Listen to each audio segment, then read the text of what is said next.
আসসালামু আলাইকুম। দেখতেই পাচ্ছেন আমার সাইডে দেখতেই পাচ্ছেন এই মাইক্রোটিত কিভাবে আগুন জ্বলছে সেই মাইক্রোটিত। এবং মাইক্রোটি কিন্তু বিয়ে বাড়ির মাইক্রো। যখন কন্যাকে নিয়ে বিয়ের থেকে আসছিল, যখন কন্যাকে নিয়ে কন্যা শ্বশুর বাড়ি যাচ্ছিল, জামাই নিজের বাড়িতে যাচ্ছিল যখন, তখন জামাইয়ের গাড়িটি আগুন লেগেনি।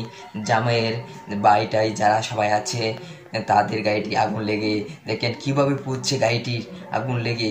কি অবস্থা গাড়িটির দেখতেই পাচ্ছেন আপনারা। গাড়ির অবস্থা অনেক খারাপ এবং আগুন লেগে পুরো গাড়ি ছাই হয়ে যাচ্ছে পুড়ে। এবং তা আমরা জানতে পারলাম আগুনটি লেগেছে, কিন্তু কারো কোনো ক্ষতি হয়নি।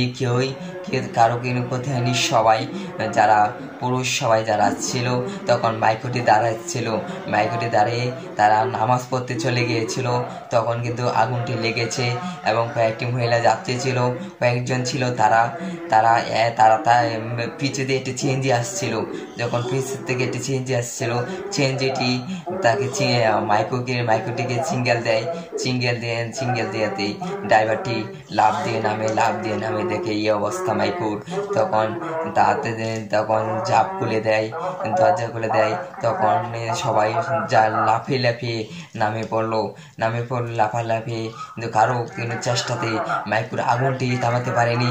আশা করি আগুনটি যে গাড়ি চালাতে থাকতো, চলার সময় লাগতো তা অনেক ক্ষতি হতো, কিন্তু মাইক্রোটি দাঁড়ানোর সময় কিভাবে আগুনটি লাগলো সেটি জানা যায়নি।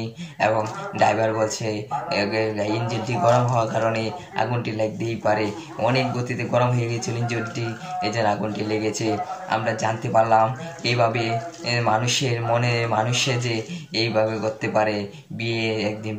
যার বিয়ে মনে অনেক আনন্দ ছিল, তার বিয়ে করে আসছিল, তখন এভাবে মাইক্রোর মধ্যে আগুন লেগেছে।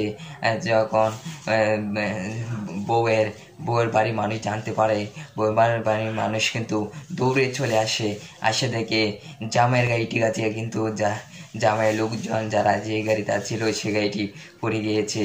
এবং ড্রাইভার কাছ থেকে জানতে পারলাম 2 লাখ টাকার মানে জিনিস 2 লাখ টাকার ক্ষতি হয়েছে গাড়িটির, সে জানিয়েছেন। আশা করি আমাদের ভিডিওটি ভালো লাগলে চ্যানেলটি সাবস্ক্রাইব করে পরবর্তীতে সংবাদটি পাওয়ার জন্য চ্যানেলটি সাবস্ক্রাইব